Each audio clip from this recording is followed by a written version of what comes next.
We're back in the book club, and this time we're tackling some quiet horror. This time we're looking at The Country Will Bring Us No Peace by Matthieu Simard.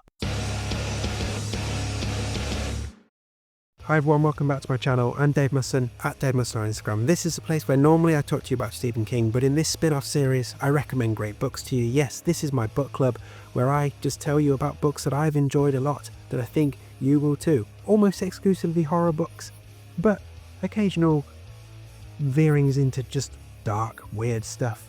Stuff I think that you, likely Stephen King fans if you're on my channel, will enjoy. You get the idea. So in each episode, I'll give you a synopsis of the book, I'll give you a bit about the author, I'll give you a spoiler-free review of the book, and I'll try and align it to a Stephen King book as well, so you can decide if you want to go and read it for yourselves.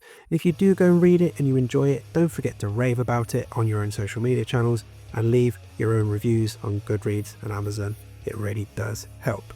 Talking of things that do help, 3 things that you can do to help me directly. You can pick up a t-shirt from my range of Stephen King themed band shirts, link is in the description. You can check out my collection of short stories, Once More Around the Sun, link in the description. And you can become a member of this channel, a constant viewer. Again, the link's below. You get exclusive access to bonus content, all of that kind of stuff. And if nothing else, click subscribe so you don't miss any future videos, okay? Right, this time then, a haunting book from 2017. It's the English translation of The Country Will Bring Us No Peace by Matthieu Simard. Let's do this. So here's the synopsis. Simon and Mary can't seem to have a baby. They decide to flee the city for an idyllic village where things they tell themselves must be better. But their new home is gloomy, threatening, tinged with tragedy. Things have not been the same since the factory closed down and the broadcast antenna was erected. In the trees, no birds are singing and people have started disappearing. The Country Will Bring Us No Peace is celebrated Quebecois author Matthieu Simard's first work to be translated into English and published in the UK. A strange and poignant novella exploring grief and its aftermath. Yes, grief horror again. Hello, welcome to today's book club. And here's a bit about the author.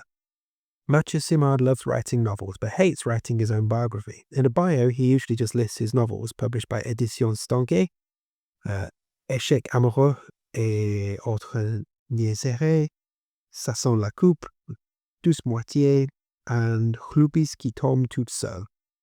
And feels bad saying that they've all been impressively successful. Occasionally he mentions he was born in Montreal in 1974 and his favourite themes are relationships, loneliness and mental health.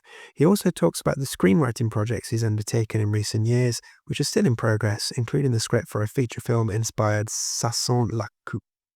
He usually stops there, not knowing what else to say. Fortunately for some time now, he has also been able to highlight the publication of the Pavel children's series published by Éditions de la Courte Échelle, whose first episode, Plus vivant que toutes les porn stars réunies, was a finalist at the 2009 Governor General's Awards. He was delighted. Apologies for my terrible French accent.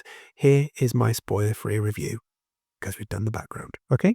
I was completely intoxicated by this bleak, beautiful and thoroughly brilliant novella, which was also thoroughly depressing as well. But I like that kind of stuff.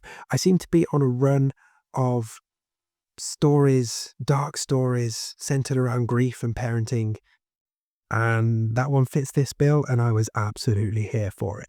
Oh yeah, existential regret and dread as well. I mean, parenting, it all kind of flows in. You get the idea. So this one was fantastic. It wasn't quite what I was expecting based on the synopsis, but it was fantastic all the same. The looming atmosphere of this little town that our characters have moved to, the weird schizophrenic nature of its locals, the silence of the place, and the punishing reality of Marie and Simon's relationship just all came together perfectly for me. And also, there are 2.5 pages in the middle of this book that made my heart slam against my ribs, and I will read them at the end of this, but I will give you a warning because it does spoil a big part of the plot. But I can't go through a review of this and not read those pages because they affected me like no other pages I can think of that I've read in a long time. Honestly, after reading that first time, I just had to put the book down and stare into space for about 10 minutes. Now, I've seen people whining in reviews online about the fact that this is labelled as a horror book and they're saying that it's not horror. But even just those 2 and a bit pages, they shook me like no other horror thing has shook me. This is definitely horror.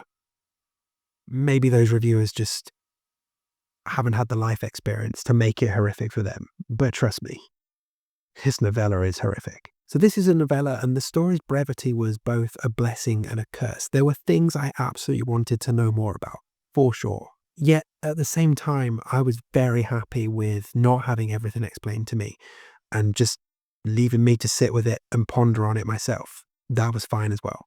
And as for the ending, well, it's foreshadowed very early in the book. And even so, when it comes round, it hits you like an absolute slap.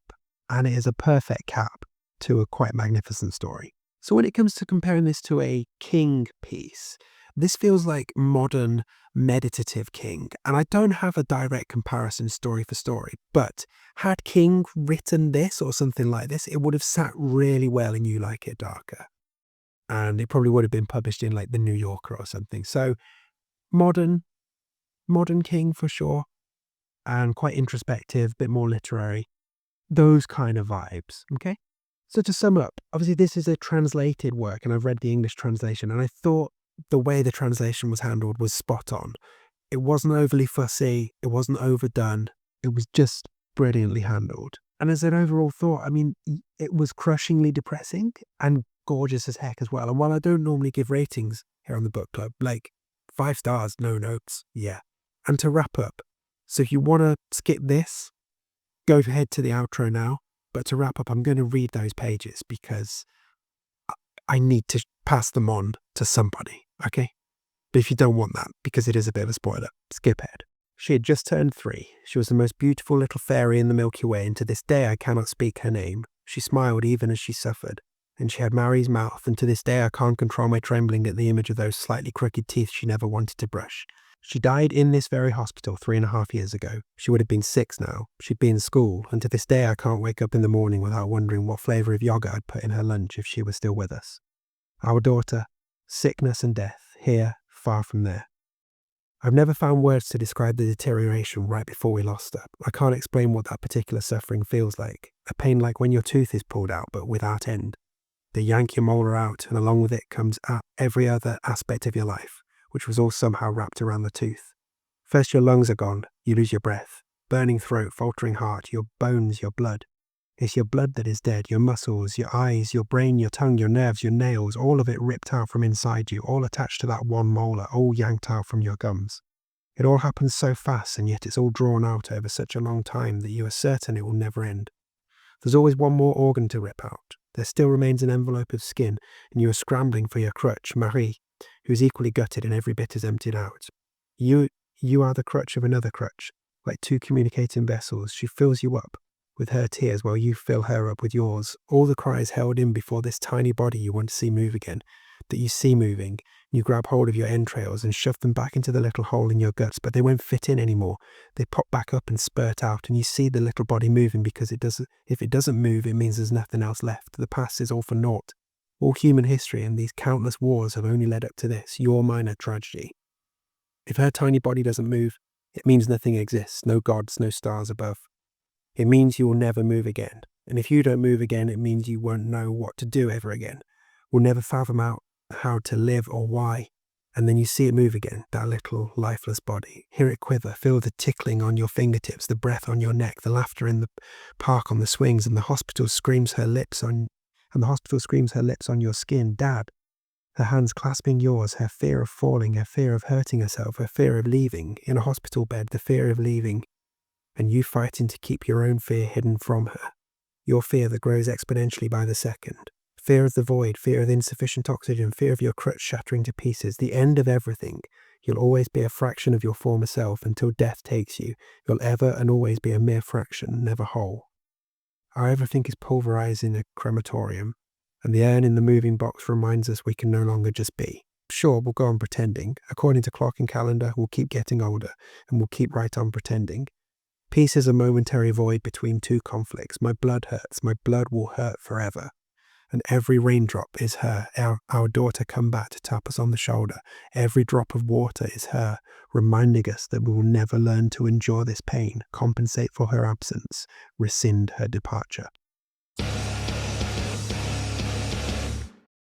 So there we go, another episode of the Book Club done. What do you think of The Sound of the Country Will Bring Us No Peace?